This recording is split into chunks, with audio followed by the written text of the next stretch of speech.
Support Name Explain on Patreon for $1 a month to enjoy ad-free videos, exclusive content, your name at the end of each video, as well as the chance to have your idea for a Name Explain video made into reality. Go to patreon.com/Name Explain or click the link down below.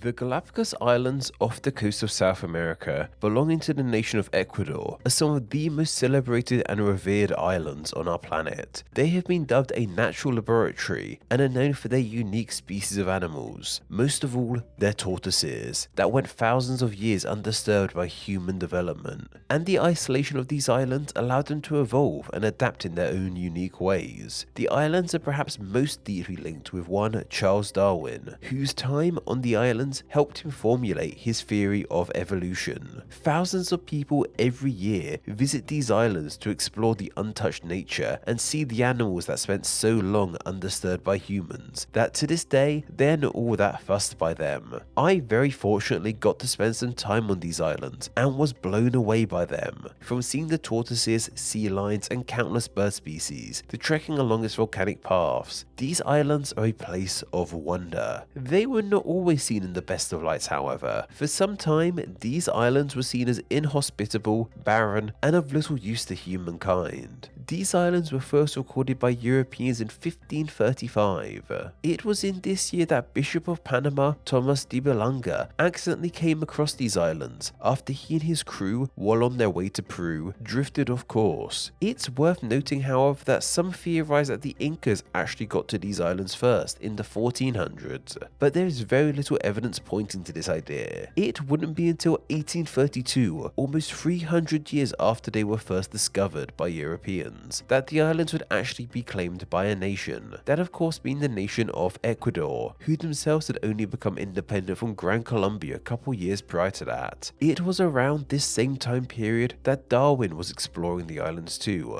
It was all going on in the 1830s for these islands, that's for sure. But as I said, this leaves us with around a 300-year period of history where these islands didn't really belong to anyone. So what was happening with them? Well, they were being used as something of a supply stop for all kinds of sea travelers, from pirate to buccaneers to whalers. Some freshwater supplies had been found on the islands, and so had a food supply. The tortoises. While the eating of Galapagos tortoises is now strictly prohibited, in this time period the reptiles were devoured in their thousands. Even Darwin would have chowed down on them. Their meat was supposedly delicious, and their fat made for a great butter alternative. Plus, like camels, they stored water, so they were a water supply too, and their shells made for a good building supply / bowl. Seriously, these guys were like a walking bag of groceries or something. Many would make a pit stop on these islands during their voyages to restock for water and tasty tortoise. Seriously, I'm vegetarian, but even I started to salivate when I saw these guys. What this all means is that these islands were being visited by a lot of people from all across the world, but weren't really owned by anyone. This means that the names used for these islands were kind of all over the place. Different groups of people would call these islands different things, and to this day, most of the islands of the Galapagos actually have two names, some even more so. The majority of these names used for the islands come from one of two languages, either English or Spanish. These should make a lot of sense to most people. Spanish is the most spoken language in South America, and the official language of Ecuador, who the islands belong to. English names are present there due to the role that the British Empire played on the world stage in the past, especially at sea.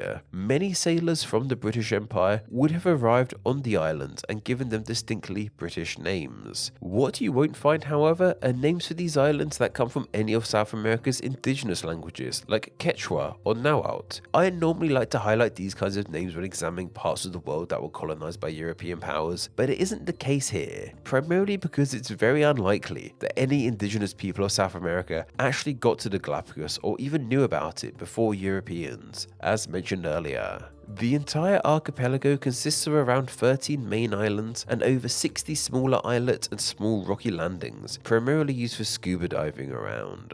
Of all these islands, only 5 of them are inhabited, and out of these 5, only 3 have anything close to resembling a town, those being the 3 main islands of Santa Cruz, San Cristobal, and Isabela. From what I can gather, many people are surprised to even know that the Galapagos has towns in it in the first place, with many assuming that they are all still completely completely uninhabited. There are estimated to be around 40,000 people living across the islands. They are far from uninhabited.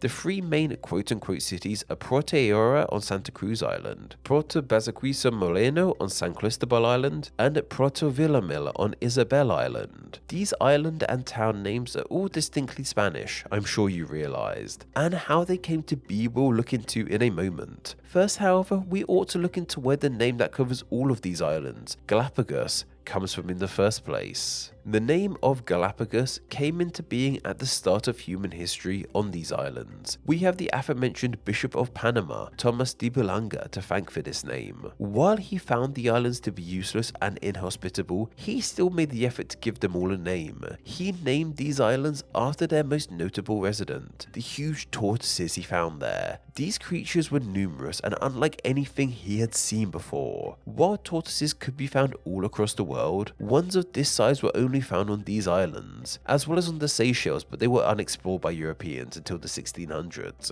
These huge beasts were worth naming these islands after. Upon leaving the islands, Boulogne wrote to the current king of Spain at the time, Charles V, referring to them as Insulae de los Galapagos, which translates roughly into Islands of the Tortoises, as Galapagos is an older Spanish word for tortoise. At least, it might be. There seems to be conflicting information in regards to what Galapagos actually means. Some sources say it means tortoise, while other sources say that was the name of a specific kind of horse saddle. These islands would not have just randomly been named after saddles, however. The saddle idea is believed to relate to the fact that the shells of these giant tortoises reminded Boulogne of horse saddles. I mean, some of the tortoises on this island are still called saddlebags to this day.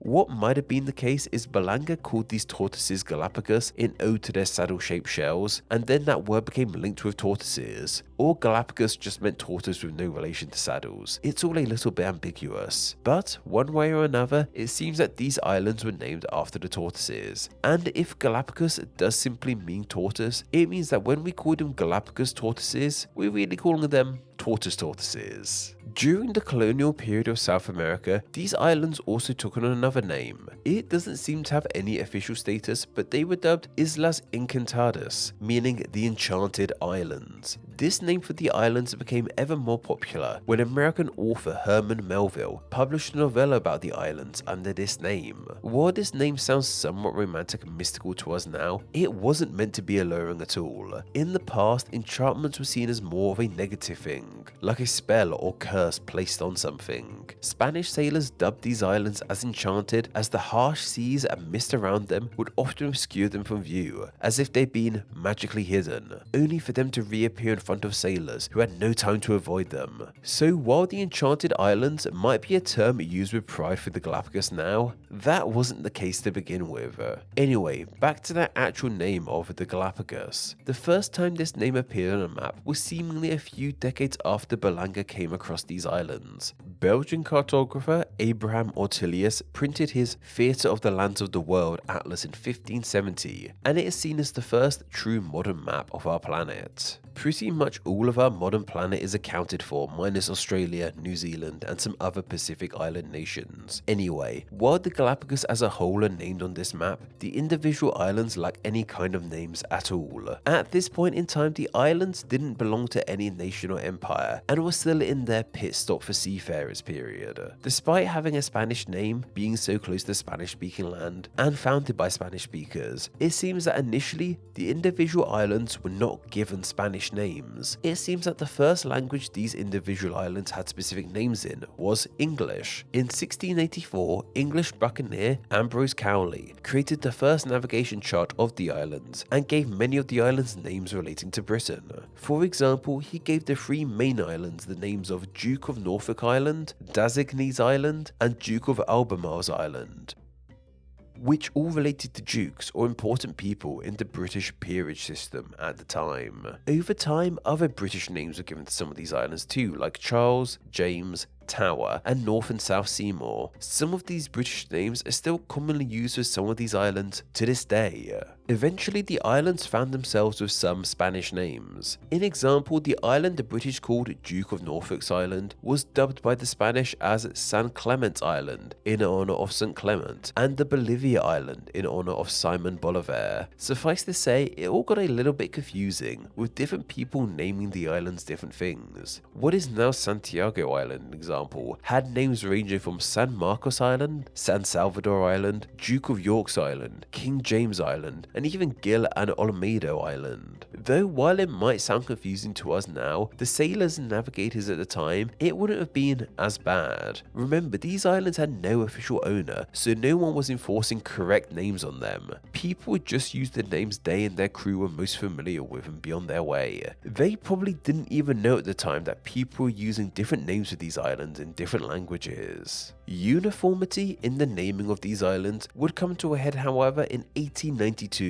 By this year, the islands were firmly under Ecuadorian rule, so you had a country behind them to enforce these names. This year also marked 400 years since Columbus's initial voyages to the Americas, so to celebrate that fact, the Ecuadorian government decided to rename most of the islands in honor of this event. In fact, they renamed the entire archipelago to El Archipelago de Colón, which means the archipelago of Columbus, despite the fact he never visited the islands. This is apparently the archipelago's official name to this day, so technically the Galapagos isn't actually called the Galapagos. Also, I might end up naming the video that, so sorry if you clicked this video just for that title and it's taken me this long to talk about it. Though during my time in the Galapagos, I didn't see it referred to by this name once. Islands that were named in honor of Columbus's initial voyages, however, include Isabella and Ferdinand, in honor of the King and Queen of Spain who funded his trip, Genovesa in honor of Columbus's hometown of Genoa, and Pinta in honor of one of his ships. Floriana Island was once named Santa Maria Island in honor of his other ship, but the name was changed to Floriana in honor of Ecuador's first president, Juan Jose Flores.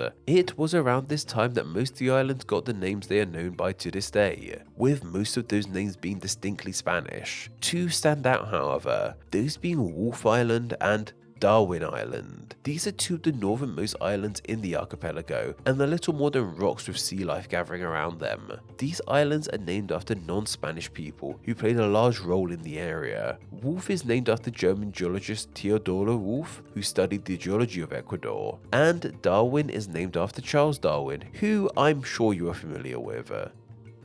So while most of the islands of the Galapagos have had official names for over 100 years now, many of the names are still used interchangeably and reflect these Enchanted Islands past. However, there is one island in particular that has a very unique name, or lack of name I ought to say. There's a small uninhabited island in the Galapagos archipelago called the Nameless Island. So I guess by being called the Nameless Island, it does in fact have a name, with that name being Nameless. Whatever the case, this nameless name tickled me during my travels around Ecuador and the Galapagos. And while I was supposed to be on holiday and not even thinking about work or YouTube, with all these interesting names around me, I couldn't help but make a video on the subject for you guys to enjoy. And now I can write that holiday off as a business expense. Win-win.